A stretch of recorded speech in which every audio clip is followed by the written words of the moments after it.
For as long as there have been exams, competitions, indeed any sort of testing, there's probably been cheating in our schools.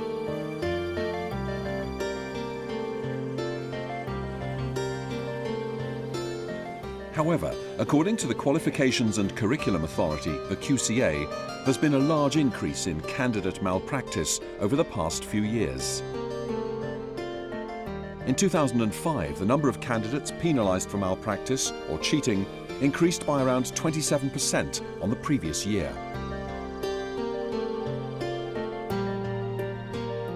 And it's not only the pupils who've been caught cheating, but teachers as well.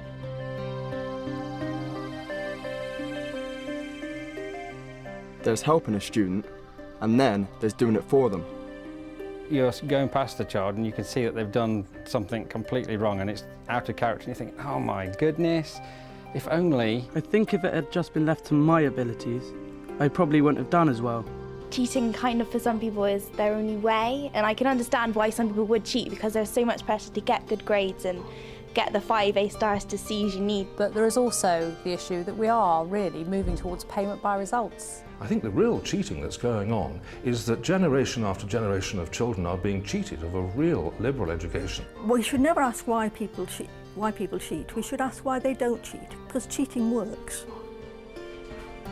This programme will explore the reasons for the growth in cheating, the pressures felt by teachers and pupils, and what can be and is being done to address the problem. But first of all, what exactly is going on in our examination system? Imagine, as it happened in 2006, one of my major mathematics papers, my statistics A-level paper, was stolen. It was stolen some days before the examination, and imagine if that paper then had gone public and gone onto the internet. I would have had to withdraw that examination itself. What would we have done? You were relying on that qualification for your university place. So it's a very, very serious process. Now, we managed to find out where the breach occurred. We detected all of the students who were involved, indeed all of the other people who were involved, and the investigation into that is currently still going on. This is exam cheating on a huge scale and can affect thousands of students. But thankfully, cases of this kind are very rare. According to the QCA, the most common instances of malpractice in exams are either bringing unauthorised material into the exam hall or collusion. There's a guy who goes to my college at the moment. He's sat a foreign language GCSE, and he's fluent in it, and he lived in the country for most of his life. And he moved to England when he was about 12 or 13. He's the only person in the room and 2 invigilators. And he actually wrote some examples of the foreign script on his arm before he went into the exam. And it was quite weird, actually, because my first reaction was, well, if he's fluent in language, why does he need the script? And I asked him about it, and he said, well, it was just in case. But the crib sheets of the 21st century have moved on from writing on your arm. I can think of one instance last year when a mobile phone went off in the exam, and that was one of many mobile phone incidents right across the country. At the moment, they are the most tricky things, all right? And indeed, last summer, one child had a mobile phone that rang during an examination. One of the increases was in the category of bringing what they call unauthorised material into the exam room. And this is our old friend, the mobile phone. Although, you know, there's posters are going up, you know, at every exam hall, and invigilators say about 5 times that you must get rid of your mobile phone, but everybody knows that kids are glued to the wretched things. But I can't say that these cases, there were 1,100 of those in summer of 2005, I cannot say that they were all cheating. However, the growth in the mobile phone count did prompt the QCA to commission a study into digital dishonesty. Now, phones used to be communication tools. Computers used to be crunching tools. We now have those tools coming together, and they are information tools and communication tools coming together. So you can see it classically in the phone, the mobile phone, where I can go onto my mobile phone and get the internet. And new technology breeds new services. The company Any Questions Answered has been accused of being used by students during exams. Ever since mobile phones have been around, it's always been possible to text someone. and get an answer. It's not like call a friend on Who Wants to Be a Millionaire anymore. But texting in particular is silent. You know, there's no putting the phone to your head.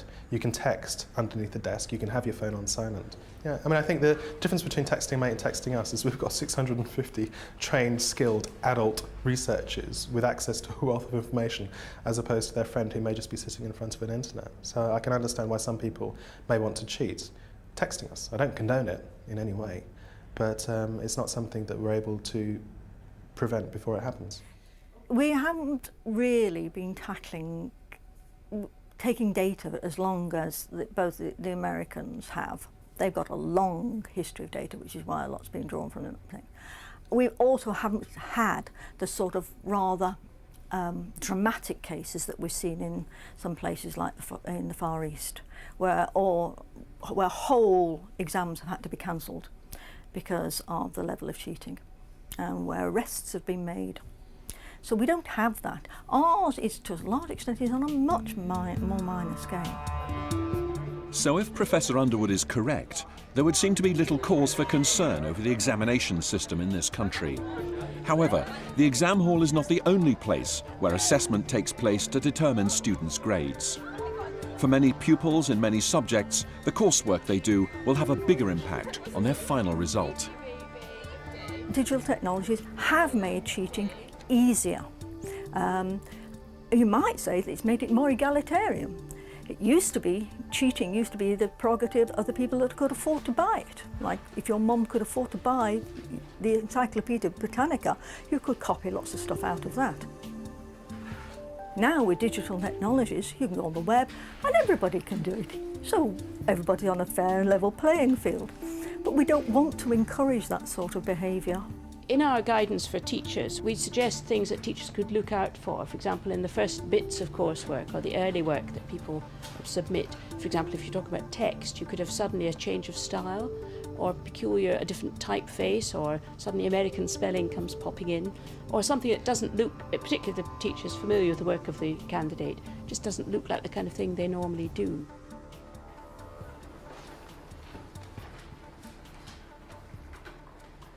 It's very difficult to prove, but I think it really depends on the individual, and you've got your own baseline information and you know the sort of student that you're dealing with. You've seen pieces of work on a regular basis from them.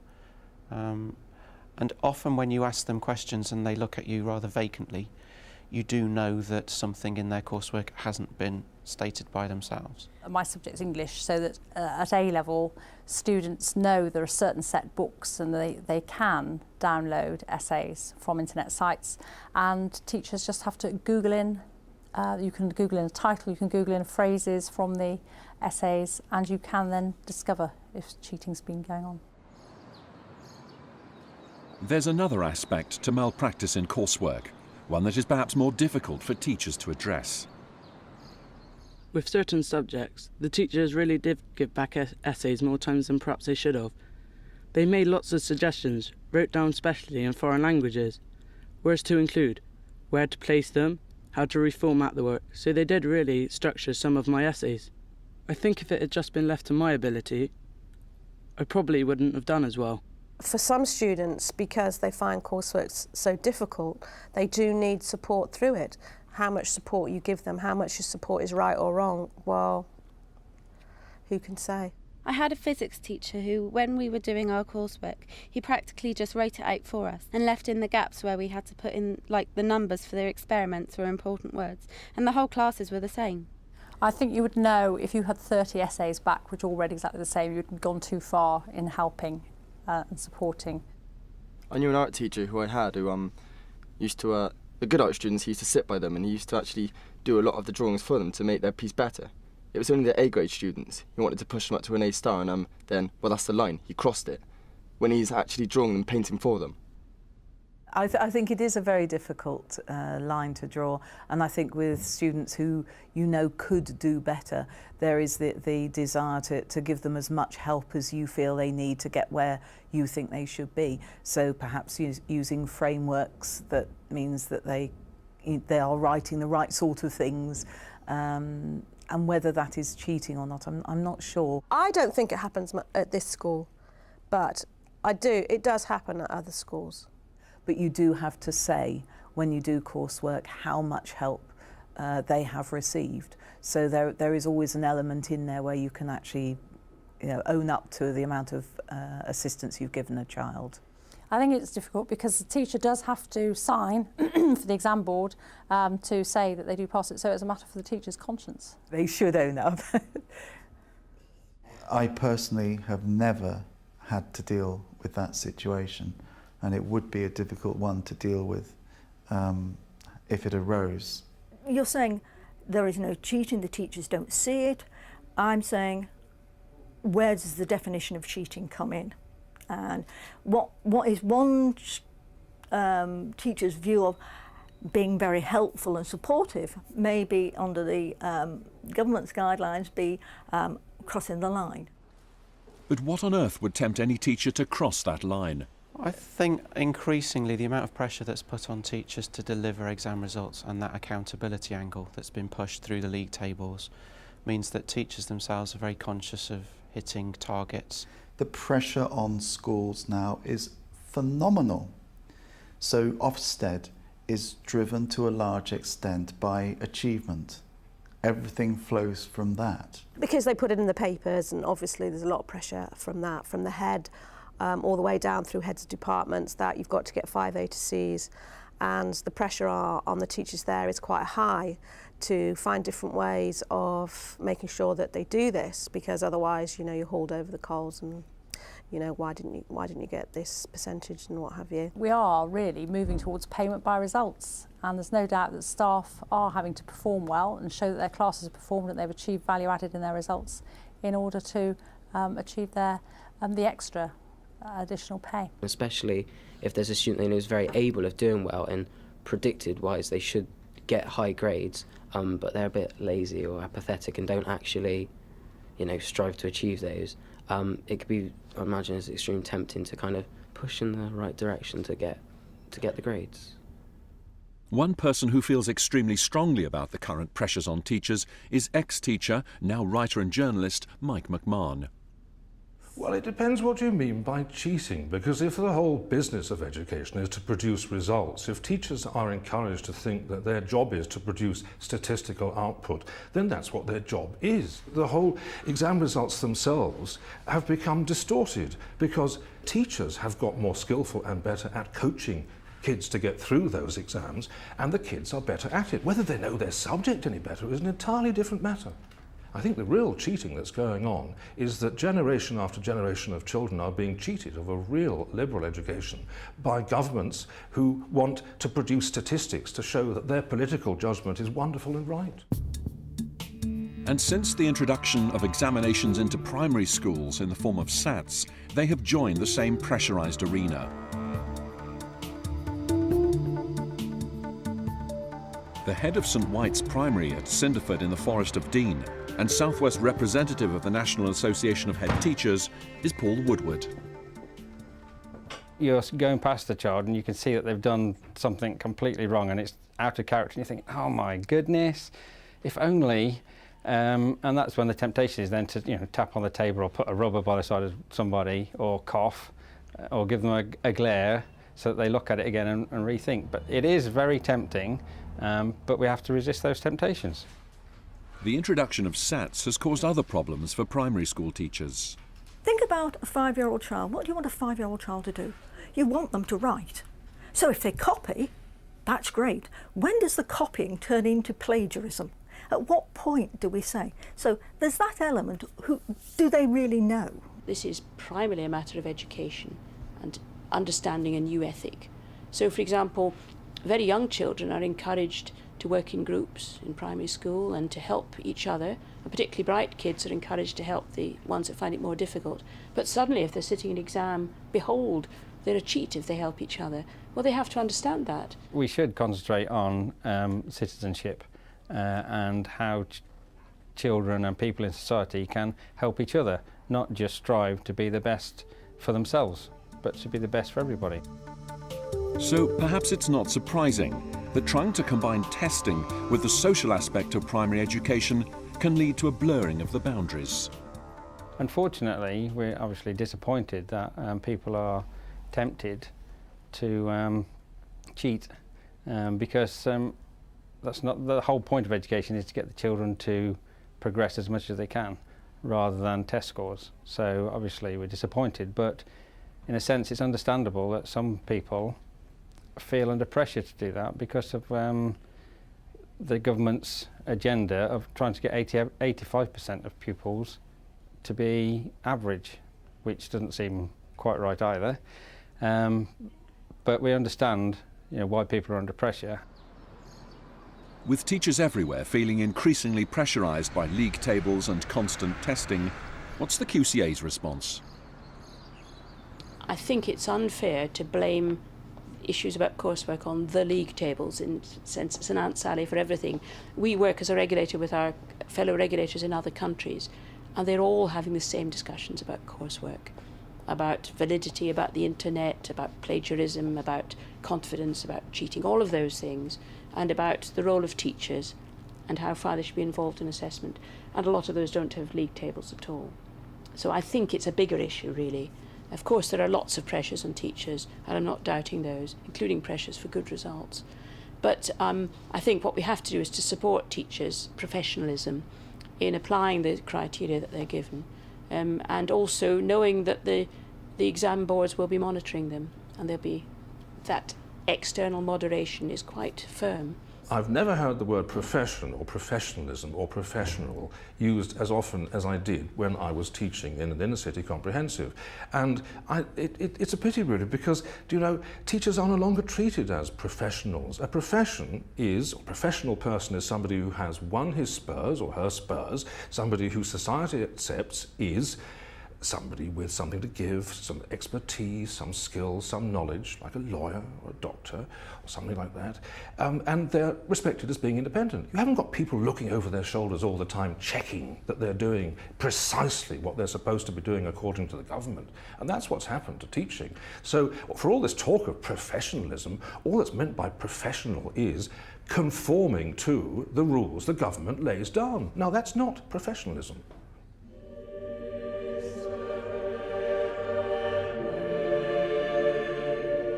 The rule the government laid down on the 6th of October 2006 is seen by many as the death of coursework. It will be completely abolished in maths and replaced with controlled assessment in business studies, classical subjects, economics, English literature, geography, history, modern foreign languages, religious studies, and social sciences. Yes, there were issues about how you can authenticate, how you can be sure that the coursework is the person's own work. But the real reasons were, is it the most valid form of assessment? And if it's not, if some other form can attract more confidence, then that's what should be used. Coursework, I think, was introduced into the GCSEs in 1988, I think it was. And the reasons for doing it were totally valid. To give children an opportunity to do research. But that was a different world. There was no internet. Personally, I like it because, as I say, some people feel pressurised in exams and they're not very good in exam conditions, like myself. And coursework at least allows you to help get a better grade if you flop the exam. You get a better grade in your coursework and it'll bump it up. So you don't have to resit or nothing. So many subjects have had coursework, and because of that there is a massive build-up of work that the students have to do, and it's not possible for some of them to do, and because of that you have a lot of dropout. So you find students giving up subjects. Can we give up this because we need to catch up on that? And then you again reducing the amount of GCSEs that they do because they can't actually cope with all the ones that they've been allotted. On a personal level, I'm pleased that coursework's going, yes, because I think it puts an undue burden on students. I like some of the skills that it develops in the young people that are very different to the skills that they get from doing exams. But I think the actual volume of coursework that young people have been exposed to, it seems to have gone from one extreme to another, a situation where we had virtually no coursework to a situation where we've had coursework in every single GCSE subject. I just think it's very sad. indeed. And I think there's a whole area for learning which will be lost because students need to know that it's valued as part of the course in order for them to get a sense of focus, a sense of value for what they're doing. Setting aside the issue of overhelping, coursework has also been perhaps the easiest place in which to misuse digital technology.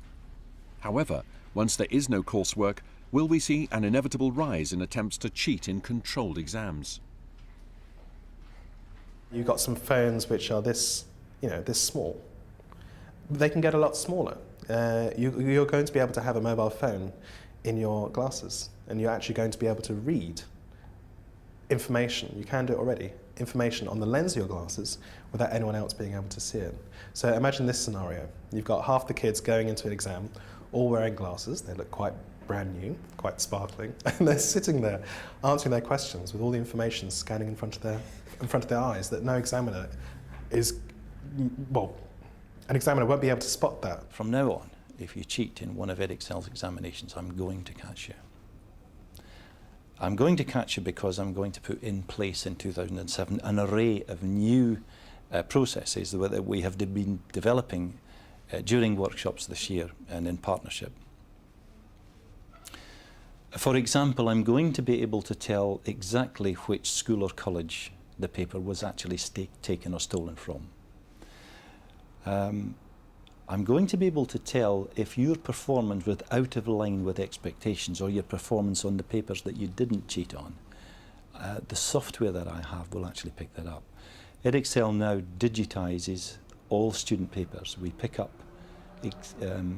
verbatim the words that you write on your exam paper, and I'm able to compare and contrast that with all sorts of other data. So I'm going to be looking for that shift in expectation. The computer will pick up the shift, and then human beings are going to sit down and take a look at those papers. If you were cheating, were your colleagues in your class cheating, I'm going to catch you. I do know a lovely anecdote of one school where they got a mobile phone detector, and the children stole it. So they were detecting the phones, but the detector was taken. Yes, digital technologies make cheating easier. Yes, digital technologies make finding out people are cheating easier. But it's not really about the technology. All academic dishonesty is about people. It really is a people thing. A no, a mat, a marmoth, a marxist, a mant. So if the findings of all the research so far into digital dishonesty, exam cheating, the validity of coursework, indeed the whole assessment system, comes down to a question about human nature, a people thing, where does that leave schools? I was joking about it and saying, well, so I blame Margaret Thatcher. I mean, we do have a very selfish society in many ways, and I would not want to encourage that in any way at all. It's so difficult to change just as a school. You know, it has to come from elsewhere, and I don't know how or what. If I had that answer, you know, the schools would be running really well. But I just think there is a need for the whole morality to change. Schools can fight back in terms of having their own culture of decency and acceptance and right from wrong. I think that, you know, in the media we are always being told how people have fraudulently achieved things, and you know, they may be role models for these students. Teachers are role models and students look to them because obviously they're successful, they've got well-paid jobs, they're in a profession, and students think, well, if they're cheating and helping me this much, surely it's okay for me to do it, for me to get somewhere in life. What the main finding that comes out of the research is that in places where you can actually generate a culture of honesty, of belief, of ownership, cheating falls. And there's some, you know, the Americans have been doing some work on this for a very long time now. They've been tracking this for over 20 years. And where what they call honour codes are involved in colleges and schools, the cheating falls by a third to a half. If someone is actually looking to achieve in their life, I can't understand what would motivate them to try and cheat in an exam like that. Especially as there's these punishments for cheating. And I know people whose grades have been wrecked because they cheated. Cheating kind of for some people is their only way, and I can understand why some people would cheat because there's so much pressure to get good grades and get the 5 A stars to C's you need to get in to do A levels and go on to university. Some people perform really well in exams and others don't. Myself, I don't perform well in exams, and you know, it does give you the thought of cheating, you know, but I've never actually given in to the temptation and cheated in an exam like a GCSE or something like that, as I feel it's wrong, because, you know, it's not fair on everyone else, you know, who put the hard work in, and then some idiot comes in, writes all the answers down on his arm and just gets away with it. My experience of working with young people is that there's a strong sense of right and wrong. There may be also, you know, rebellious streaks and lots of different types of models of behaviour and footballers diving about, but there's a lot of criticism of it as well, and people have strong views about those things. What's going to happen, you know, when you get to work and that, and you can't perform well in the skills that you've got the job? You're stuffed. You'll get sacked and you'll be on the dole. You know?